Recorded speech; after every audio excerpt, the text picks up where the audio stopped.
por lo general nosotros siempre estamos tomando decisiones. Hay decisiones que tomamos a diario que no necesitan mucho análisis. Hay decisiones que realmente nosotros tomamos así a pie de obra, como se va diciendo, nos vamos tomando en el día y no tienen una mayor trascendencia. No son decisiones que marcan a otros, sino más bien que tienen que ver con nuestra individualidad.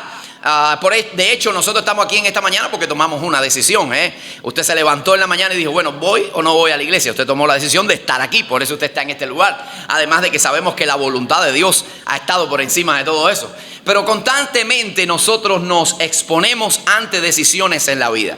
Me levanto, no me levanto, voy a trabajar, no voy a trabajar. Desayuno, no es, bueno, hay veces no tenemos ni que decidir, no hay desayuno, no desayunamos. Bueno, desayuno, no desayuno, y hay un montón de decisiones que estamos tomando constantemente. Pero hay ciertas decisiones que nosotros tomamos que sí tienen una mayor connotación.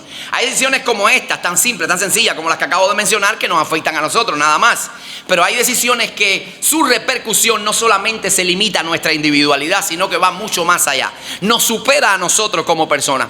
Hay decisiones que al tomarla afectan la vida de quienes están a nuestro alrededor. Y hay decisiones que al tomarla también afectan la vida de las generaciones que van a venir después de nosotros, cuando ya nosotros no estemos. Y yo creo que la historia que hoy nos ocupa nos habla mucho al respecto, nos tiene mucho que aportar al respecto. La vida de Asa está llena de decisiones importantes, decisiones trascendentes, que marcaron no solamente las condiciones de su reino y no solamente su relación con Dios, sino también abrió paso a nuevas generaciones que también recibieron el favor de Dios y anduvieron bajo la gracia, bajo la bendición del Dios Altísimo. Así que yo voy a tratar de estar exponiendo en esta mañana algunos aspectos en lo tocante al pasaje que acabamos de leer sobre la toma de decisiones que marcan generaciones. Y como primer elemento, como primer punto, vamos a ver que hay decisiones buenas que tienen una repercusión extraordinaria, una repercusión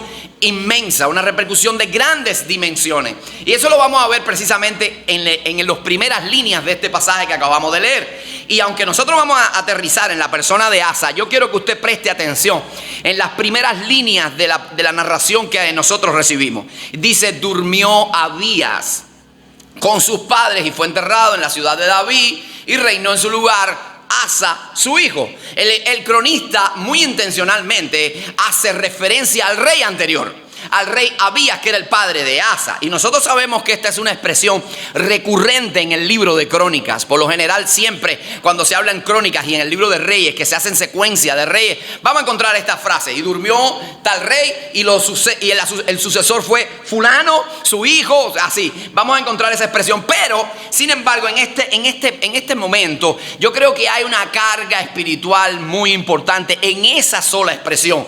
¿Por qué? Porque nos remite específicamente a la vida de Abías. Y nosotros, cuando vamos a la vida de Abías, vamos a ver que Abías fue un hombre que buscó el rostro de Dios. Es un hombre que no solamente transmite la herencia del reino a su hijo, sino que le transmite una herencia de alto valor. Y la herencia que él le transmite es una herencia de fe, de sometimiento a Dios y de bendiciones y de temor a Dios. Este hombre, las características que podemos ver en Abías en su reinado fue que clamó a Dios, él temía al Señor, él buscó el rostro de Dios, siguió las ordenanzas de Dios, continuamente fue obediente al Señor, y Dios fue el centro no solamente de su reino, sino de su vida.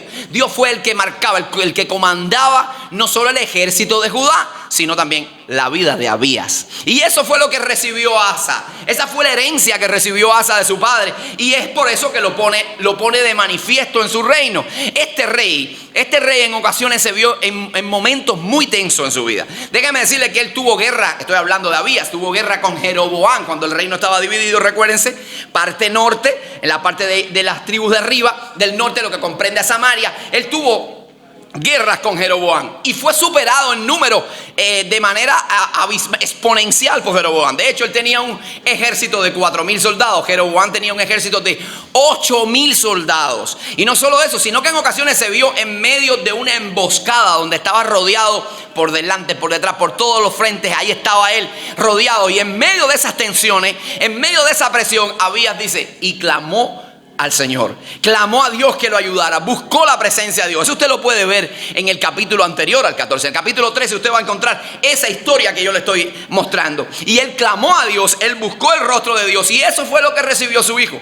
Su hijo entendió que su padre, estando en medio de presiones, tomaba una gestión extraordinaria, y esa gestión era buscar dirección en Dios, buscar aclamar a Dios, buscar la intervención de Dios. Y eso fue lo que recibió Asa, y eso fue lo que practicó Asa. Pero no solamente afectó la vida de Asa, sino que la vida de su hijo, porque el hijo de Asa es Josafat, y Josafat también en sus momentos de crisis, lo vemos una vez más cuando estaba rodeado de los de Amón y de Moab. También Josafat clama al Señor. En medio de esa situación dice: Señor, tú sabes que no podemos contra tanta gente, tú sabes que no somos suficientes, tú sabes que en nosotros no hay potencial, no sabemos qué hacer, y a ti volvemos nuestros ojos. Así decía Josafat: a ti rendimos nuestra vida, a ti volvemos nuestros ojos. Así que lo hizo el abuelo, lo hizo el padre, y ahora lo hace esta generación. Josafat está clamando a Dios. Él le mostró la importancia de buscar a Dios, de rendir la vida al Señor, amado. Y eso fue algo que ellos recibieron, amado. La mejor herencia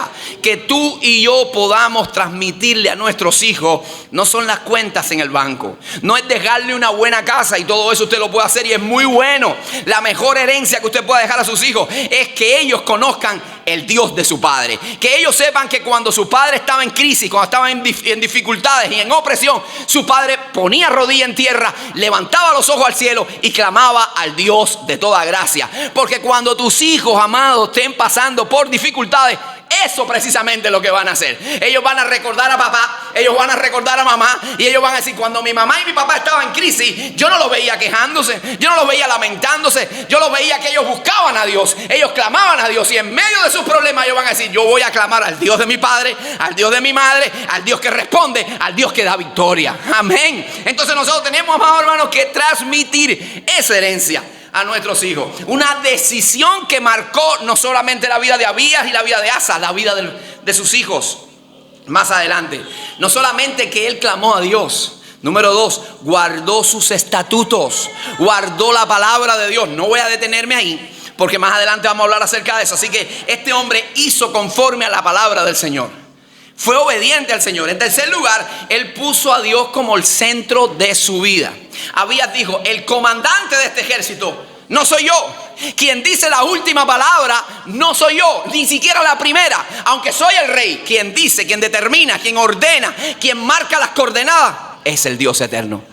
Era el centro de su vida, era el centro de su existencia. Dios era primero en su vida, y es por eso que nosotros vamos a encontrar tanta victoria. Mire lo que dice en el capítulo 13. Mire cuando él está dialogando con Jeroboam, una de las cosas que él establece muy claro allí, y le dice, capítulo 13, versículo 2 dice: he aquí, Dios está con nosotros. Le está diciendo a Jeroboam: ustedes vienen a contra nosotros, ustedes tienen un ejército numeroso y pueden hacer toda la planificación que quieran, todas las emboscadas que quieran.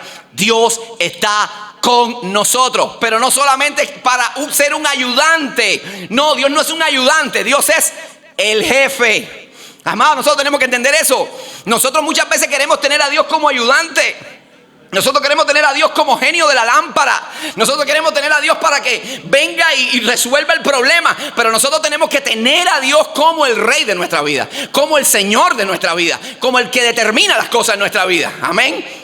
¿Me dice amén a eso? Él es el jefe de nuestra vida. Y ahora Abías está diciendo: Él es nuestro jefe, Él es el centro de nuestra vida. Ese es el mismo principio que vemos en David. Por eso tanta victoria. David, cuando iba a emprender una campaña militar, no lo hacía por su estrategia militar, no lo hacía por su ingenio, le consultaba a Dios: ¿irás con nosotros contra los filisteos? Dime cuál es la estrategia que tengo que seguir. Y ahí Dios le daba las coordenadas, y ellos se le avalanchaban sobre los filisteos, pero ponían a Dios en primero y todo lo demás después. Y esa es una verdad tan sencilla, tan simple, que en ocasiones nosotros la decimos una y otra vez, pero a la hora de ponerla en práctica nos perdemos un poco. Dios es primero. Tú tienes que tener presente eso en el 2026. Dios es primero. Primero que tu trabajo, primero que la escuela, que tus estudios, que tus negocios, primero que hasta que tu matrimonio, primero que tus hijos. Dios es primero. ¿Entiendes? Dios es primero. Porque si tú no tienes a Dios primero, tú no tienes trabajo, tú no tienes negocio, tú no tienes nada, tú no tienes ni siquiera matrimonio ni hijos. Dios primero, todo lo demás después. Y eso es lo que hizo este hombre. Y eso es lo que recibe Asa. Y es por eso que en las primeras líneas el cronista nos dice, este Asa hizo lo mismo que su padre. Y hubo paz, dice, en todo su reino. Dice, le dio Dios, ¿qué dice el texto? Dice, y Dios le dio sosiego, le dio tranquilidad, le dio calma, le dio un tiempo un reinado de paz. Precisamente porque había puesto a Dios como el centro de su vida. Y nosotros tenemos que aprender eso, ¿verdad, amado? ¿Tú sabes lo que dice la Escritura? Lo que dice la Escritura. Salomón nos dice, un hombre sabio, nos dice, fíjate de Jehová con todo tu corazón y no te apoyes en tu propia prudencia. Reconócelo en todos tus caminos y Él enderezará, ¿qué cosa? Tu vereda. Dios primero. Reconócelo en tus caminos, que Él es el que va a enderezar tu vereda. Fíjate de Él y no de tus habilidades y fuerzas. Confía en Dios más que en ti mismo. Además, me encanta cómo Moisés se movía y cómo desarrollaba su liderazgo en el medio del desierto, porque él nunca confió en sus potencialidades. Él siempre confió en la grandeza de Dios y en el poder de Dios y en las capacidades de Dios. Es por eso que él no levantaba el tabernáculo si no veía que la columna se movía. La columna de fuego, la columna de nube. ¿Recuerdan? Cuando se movía, entonces decía, la presencia de Dios se dijo, Dios dijo que no moviéramos, vámonos. Porque él quería estar en el centro, en el epicentro de la voluntad de Dios. Él quería que Dios fuera el centro de su vida. Dice el Salmo 16, a Jehová he puesto siempre delante de mí, porque está a mi diestra, no seré conmovido. Encomienda a Jehová tu camino y confía en Él y Él hará. Encomienda a Jehová, amado, tu camino, confía en Él y Él hará. Entonces, tenemos que vivir con esa intención en nuestra vida. Tenemos que saber que tomar la buena decisión de que Dios sea el centro de nuestra vida nos va a librar de muchos errores. Y muchas veces Israel tuvo problemas y tuvo uno y otra vez reveses, precisamente porque quitaron a Dios del centro. Y cuando quitaron a Dios del centro se convirtieron en esclavos, fueron subyugados, fueron vencidos por sus oponentes, incluso hasta más débiles que ellos. Se quedaron vulnerables. Pero cuando tú pones a Dios del centro, amado, Dios es tu guardador, Dios es tu retaguardia, Dios está comprometido en llevarte hasta el final. Entonces nosotros tenemos que vivir con esa intención y tenemos que tomar decisiones, amados, intencionales. Decisiones que afecten nuestra vida, por supuesto. Que afecten la vida de los que están a nuestro alrededor y que afecten a aquellos que van a venir cuando nosotros no estemos. Así que nosotros tenemos que tomar decisiones que aporten. Decisiones que bendigan, decisiones que transmiten un legado, que dejan un valor, que dejan una impronta en el corazón de la gente. Otro punto que nos habla de la vida de Asa es lo que la obediencia es el camino a la victoria.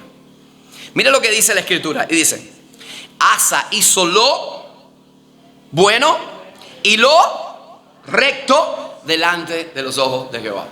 ¿Usted escuchó eso? ¿Qué fue lo que hizo Asa?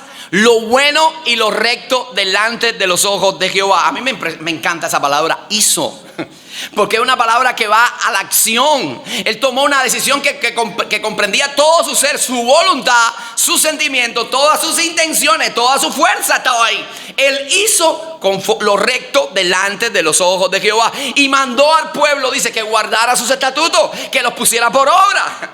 Él entendió la clave del misterio y la bendición que hay en hacer la voluntad de Dios, en ser obediente a la palabra, que es mucho más que conocer, que saber cómo, es ponerla en práctica. No se trata de tener una idea, un concepto de cómo se hace la voluntad, de cómo se es obediente a Dios, de cómo se cumple la palabra. De nada nos sirve a nosotros saber cómo y no hacer. ¿Entiendes? Hay gente que te puede dar una disertación de cómo se vive para Dios, pero no viven para Dios. Hay gente que te puede dar una disertación de cómo caminar en la voluntad de Dios. Sin embargo, ellos no caminan en la voluntad de Dios. Y el punto aquí está en hacer, en vivir para Dios, no en saber cómo. Usted sabe lo que dice Santiago. Santiago dice que el saber hacer lo bueno y no hacerlo es pecado. Saber cómo, tener un concepto de cómo es, pero no hacerlo, no me resuelve ningún problema. No me lleva a ningún lugar. Amado, mire, le voy a decir tres cosas importantes. Escuche esto. Dios bendice a aquellos que hacen su voluntad. Dios bendice a aquellos que saben hacerla y no a aquellos que saben cómo hacerla y no la hacen. Dios está comprometido en bendecir a esa gente. Y cuando usted va a la escritura, usted se va a encontrar un registro de hombres que caminaron en la acción obediente a Dios. Y es por eso que los preservó, y es por eso que los bendijo, es por eso que los usó. Noé, José, Josué. Usted se lo va a encontrar que esa gente sabían cómo hacerlo y lo hacían.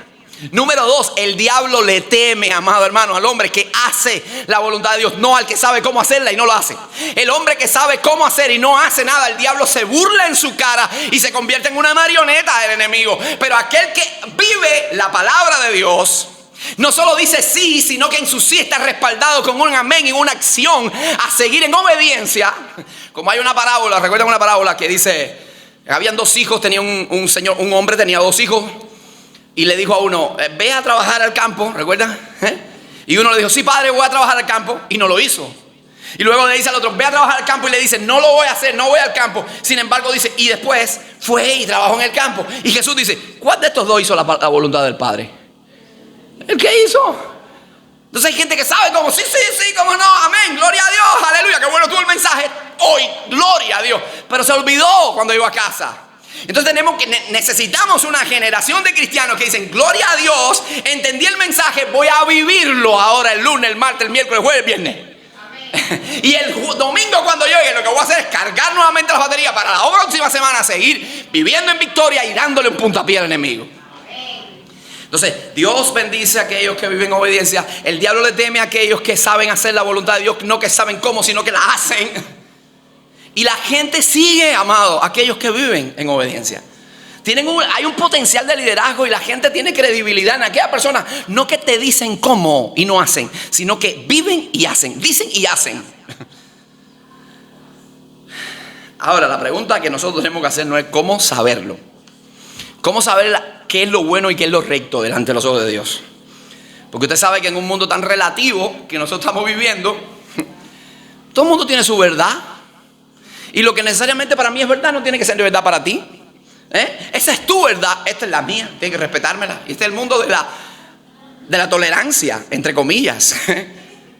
Porque tenemos que ser tolerantes con todo, pero muchas veces con el cristiano no se es tolerante.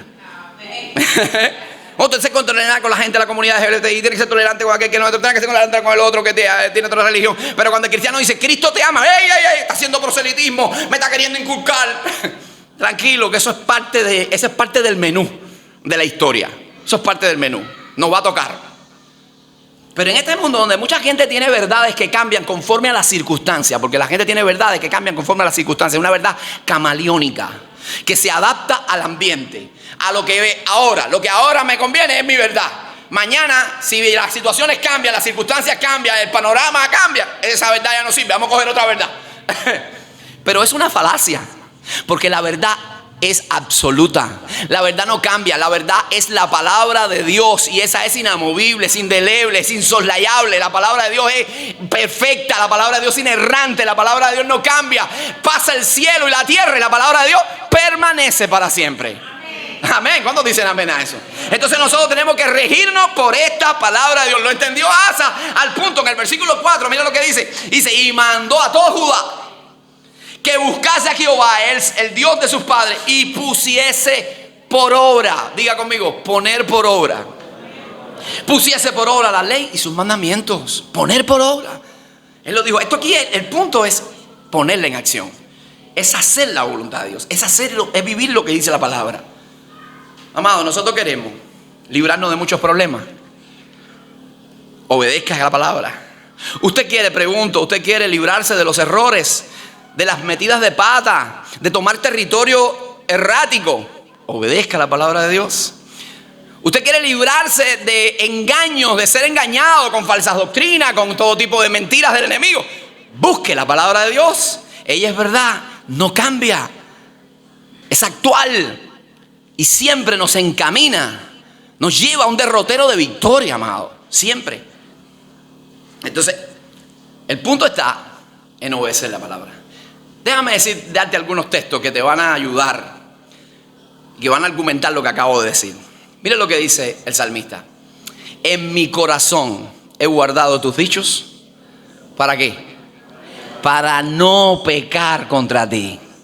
En mi corazón he guardado tus dichos. No es lo que yo pienso, No es lo que yo creo, no es la interpretación conforme al contexto, no es mis deseos, no es lo que siento ahora hacer. He guardado tus dichos en mi corazón. Por eso una y otra vez nosotros decimos, lea la Biblia, escudriñe la Biblia, métase con la Escritura. Porque en los momentos, cuando estés en la encrucijada de la vida, ella va a emerger en tu corazón. El Espíritu Santo de Dios la va a traer la promesa, va a traer el mandamiento, va a traer la verdad bíblica, que va a pasar como relámpago en tu mente y decir, un momento.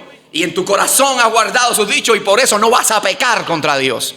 Dice, lámpara es a mis pies tu palabra y lumbrera a mi camino. Cuando la pongo por obra, me va a iluminar, me va a guiar. Ella va, aunque esté pasando por territorio adverso, lugares irregulares de dolor, de fango, yo voy a ir por buen camino porque ella me guía, me ilumina.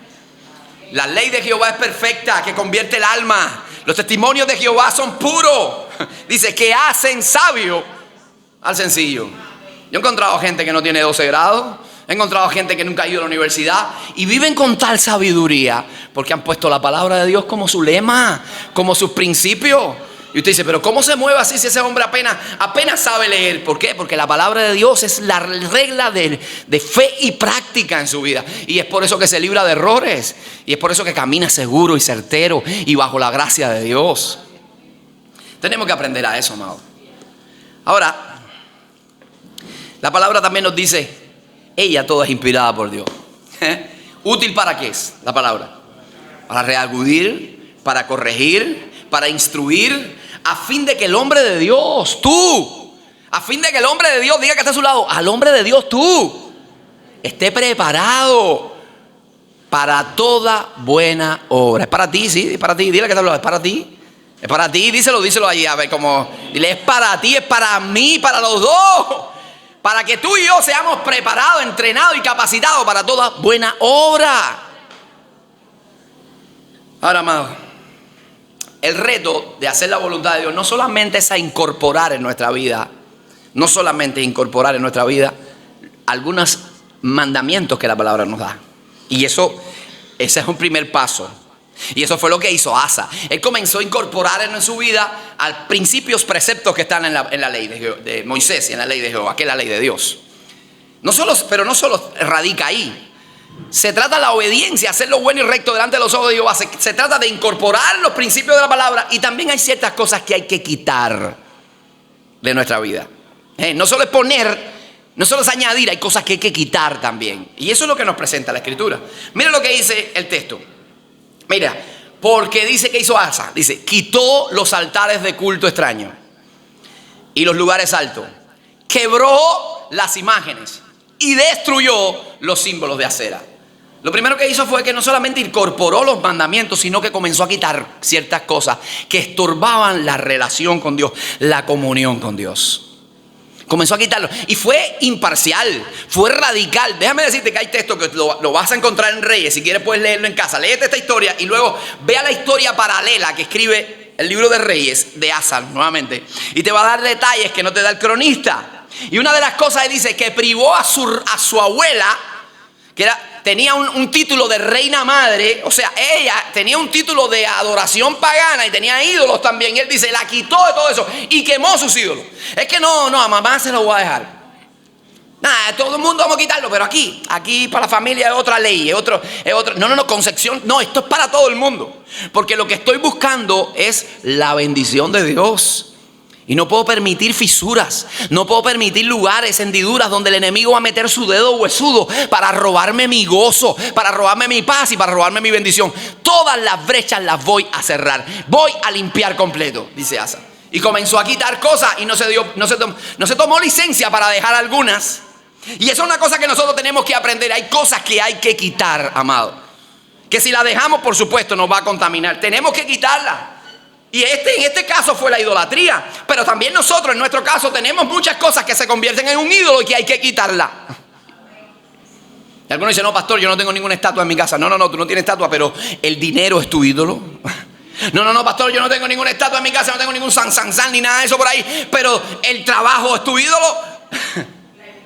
Exacto, y tiene ciertas cosas que hay que irlas quitando porque toman el lugar de Dios en tu vida. Y todo lo que tiene el lugar de Dios en tu corazón es un ídolo, amado.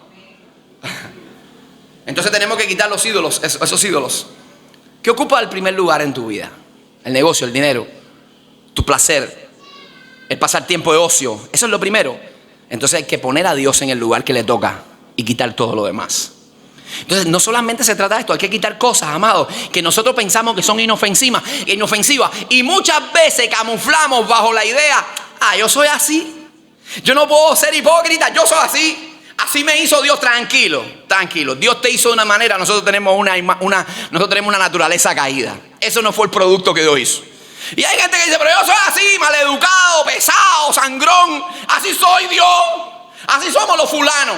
Y se ponen el título de la familia. Así somos los mayor. Por no decirle otro nombre. Los Fernández. No, yo soy Fernández. No te pongas raro que soy Fernández. No, porque ya Estados Unidos aquí ya cogieron una Biblia queriéndome tirar la Biblia para acá. No. Yo soy Fernández también. No, así somos nosotros. Somos iracundos. Somos así. Apenas le salía más en mi casa. A mamá le quedaba los frijoles subidos de sal y mi papá tomaba la cazuela y la tiraba para el patio. Y ahí tenía que mamá nuevamente a levantarse y hacer otros frijoles con carbón. Amado, estás mal. Eso hay que quitarlo de raíz. Nueva criatura somos. Y esas actitudes iracundas, irascibles, hay que quitarlas de tu vida. Ese maleducado hay que quitarlo de tu vida. Hay que tener tacto, hay que tener sentido común. Tenemos que actuar conforme a los principios que Dios nos ha establecido en la palabra. Ser agradecido, decir por favor. Todo eso tenemos que aprenderlo. Porque somos hijos de luz. Y los hijos de luz manifiestan la luz. Cuando llega una mujer a mi casa yo me quedo sin camisa. ¿Qué? Eres un mal educado. Perdóname. Eso se trata de respeto. Se trata de reverencia. Entonces hay que comenzar a quitar ciertas cosas. Y no lo digo yo. Mira lo que dice el apóstol Pedro. El apóstol Pedro dice, desechando toda. ¿Toda qué? Malicia, todo, tenía que poner todo también de nuevo en blanco. Todo engaño, hipocresía, envidia y todas las detracciones. Mira todo lo que no me puedo detener en cada una de esas palabras, pero todo eso hay que desecharlo. Malicia, engaño, hipocresía, envidia. Hermano, si Dios bendijo al hermano, tú sabes que el envidioso, hay veces el envidioso no quiere lo que tú tienes. Hay veces el envidioso no quiere que tú tengas lo que tienes. A él le molesta eso. A lo mejor él no le hace falta, él tiene más que tú. Pero le molesta que tú tengas eso que Dios te dio. Amado, si Dios lo bendijo, amén. Amén. Le dio un carro, amén. Le dio una casa, amén. Le dio una mujer bonita, amén. Tú tienes la tuya. Y gózate con lo que Dios te dio. Deleítate en eso. Quítese de vosotros toda amargura, enojo, ira, gritería, maledicencia y malicia nuevamente. Quítese de ustedes todo eso. Donde tenemos una actitud diferente. Entonces hay ciertas cosas que hay que quitar para hacer lo bueno delante de los ojos de Dios. Eso es una decisión que va a marcar generaciones.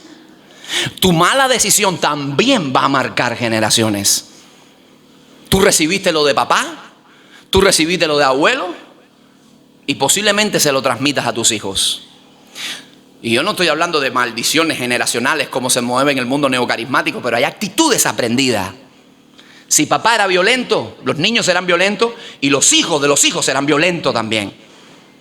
Entonces nosotros tenemos que tomar una pausa y decir, a partir de aquí en la historia, de aquí en lo adelante, Dios hace una diferencia. Porque voy a tomar decisiones correctas para la gloria de Dios y para bendición de los que van a estar después de mí. ¿Cuántos dicen amén a eso? Otro elemento, y con eso ya estoy terminando, es que Asa se fortaleció en tiempos de bonanza. Mire que en el tiempo donde estaba todo tranquilo, él dice, comenzó a construir ciudades fortificadas, a fortalecer las murallas, a levantar torres, a fortalecer el ejército. En los momentos de tranquilidad él se fortalece, porque él entendía que en la vida no todo va a ser momentos de tranquilidad, van a haber momentos de dificultad. Y nosotros tenemos que entender que en la vida cristiana se abre paso entre las luchas y los problemas, ¿sí o no? El cristiano, a través de muchas tribulaciones, tenemos que entrar al reino de los cielos. Esto no escampa, hay problemas, pero ciertamente hay momentos donde hay cierta tranquilidad, cierta bonanza. ¿Qué hacemos en esos momentos de tranquilidad y bonanza? Por lo general, mucha gente lo que hace es relajarse. No hay tanto problema ahora, vamos a relajar. serie de Netflix. Vamos a ver la tercera temporada de La Diabla, de no sé, yo estoy diciendo La Dueña, de Pasión y no sé cuánto. Vamos a ver, vamos a relajarnos. No hay que ser tan fanático, ir todos los días al culto. ¿Por qué no nos damos una licencia? Nos quedamos en casa este domingo. Total, siempre estamos en el culto. Y comenzamos a relajarnos. Pero hay un día malo. Mira lo que dice el apóstol Pablo. No tenemos lucha contra carne y sangre, Efesios capítulo 6, sino contra principados, potestades, contra gobernadores de las regiones celestes de maldad. Por eso sigue adelante y dice: por tanto, vístanse de toda la armadura de Dios para que puedan resistir en el día malo. Porque el día malo llega. El día malo va a aparecer, te va a tocar a la puerta la desgracia, te va a tocar a la puerta los problemas, el insomnio te va a atrapar por las preocupaciones del mañana. Entonces qué bueno que cuando eso llegue, ya yo haya tenido un tiempo de preparación. Y mientras yo estaba en momentos de tranquilidad, yo sí estuve orando, yo estuve buscando, yo estuve preparándome, yo estuve a la luz de la palabra, yo estuve congregándome, yo estuve alabando, para cuando venga el problema y se levante el enemigo, se encuentre con un Mohamed Ali fortalecido, con una pared de concreto, y el enemigo tenga que retroceder porque el Dios eterno está con nosotros. Tenemos que prepararnos en tiempo. Así el enemigo muchas veces viene y ataca y se va porque se encontró con esa pared de concreto. Pero en ocasiones se va porque es parte de su estrategia para luego venir con un contragolpe. La escritura no nos dice que después que Jesús fue tentado en el desierto, el diablo se fue y lo dejó por un tiempo. El diablo se fue. Llegó el tiempo de bonanza. ¿Y qué hizo Jesús? Siguió a su ministerio, siguió buscando a Dios, siguió levantándose en las madrugadas buscando al Padre, siguió buscando, siguiendo ayunando, siguió trabajando para la obra de Dios, siguió conectado con Él. Y el diablo regresó. Después lo vimos en la cruz del Calvario allí tratando de echar a perder el plan, lo que no sabía que terminó siendo un colaborador del plan. Y finalmente el enemigo va a regresar, amado, pero cuando regrese, que te encuentre apercibido, que te encuentre preparado, que te encuentre lleno de Dios, que te encuentre fortalecido, que te encuentre lleno de su presencia, amado. Y tenemos que aprender, amado, esa verdad. Tenemos que prepararnos. Tenemos que estar alerta. La escritura nos dice una y otra vez: velad, velad. Estén preparados. En los momentos de guerra, bueno, tienes que estar en guerra, no hay de otra. Pero hay momentos de bonanza, y en esos momentos de bonanza no te relajes, porque en la vida espiritual no hay relajamiento. Esto es 24/7, todo el tiempo necesitamos buscar de Dios. Hay algunos de los que están acá que dicen: hoy me voy. He estado tanto tiempo, he estado 30 años respirando. He estado 30 años respirando. Yo tengo 45 años. 45 años respirando. Me voy a coger un 5. Voy a dejar 10 minutos sin respirar. Si estoy respirando siempre. Usted no puede dejarlo. Es tan necesario como la respiración tu relación con Dios. No puedes prescindir de ella. Necesitas de eso como elección. Necesitas de Dios. Necesitas estar conectado. Entonces quiero darte los consejos finales. Quiero darte unos consejos. Que ahora tú no tengas problema. Escucha esto. Que ahora tú no tengas problema no significa que no lo vas a tener más. Simplemente estás en un tiempo de bonanza. Aprovecha y prepárate. Segundo, acuérdate que tú eres un hijo de luz. Y el hecho de ser hijo de luz ya te pone en una contraposición contra las tinieblas, y las tinieblas te odian. Por tanto, prepárate. Recuerda que tú eres un hijo de luz. Número 3, recuerda que tú eres un hijo de luz y Dios ha depositado una gracia especial sobre tu vida, ha depositado dones sobre tu vida. Hay una bendición de Dios sobre tu vida, y hay mucha gente que van a envidiar esa bendición. Hay mucha gente que van a querer dañar y empañar tu imagen, y van a venir con golpes y ataques sobre ti. Por eso, prepárate y toma la decisión que no solamente te va a afectar a ti, sino que va a afectar a tus hijos y a los hijos de tus hijos. Son decisiones que marcan generaciones. Y la decisión que tú tomes hoy, amado, escúchame bien, es una semilla que recibirán el fruto mañana. Posiblemente tú no lo recojas. Yo estoy recogiendo frutos de gente que sembró. Nosotros estamos recogiendo el fruto de gente que sembró. Pero siembra hoy, porque mañana a lo mejor están cosechando tus hijos, tus nietos están cosechando esa siembra de fe, esa semilla de oración. Tenemos que hacerlo una y otra vez. Hay una historia que recién leí de un personaje que se llamaba Nicholas Winston. Nicholas Winston fue un hombre que en una ocasión llamó a uno de sus amigos y le dijo: ¿por qué no pasamos el invierno esquiando? Iban a esquiar y el amigo le dijo: no, vamos a tener que cancelar el plan y ven para acá. Y cuando se acercó, se encontró, lo llevó ante una comunidad que estaba sumida en el dolor, en la miseria, en la opresión. Y ahí la vida le cambió a Nicholas Winston. A partir de ese momento, él comenzó a hacer una serie de gestiones. Por supuesto, no fue apoyado con el gobierno. Y comenzó a salvar familias que estaban oprimidas y sacarlas de Checoslovaquia a Inglaterra.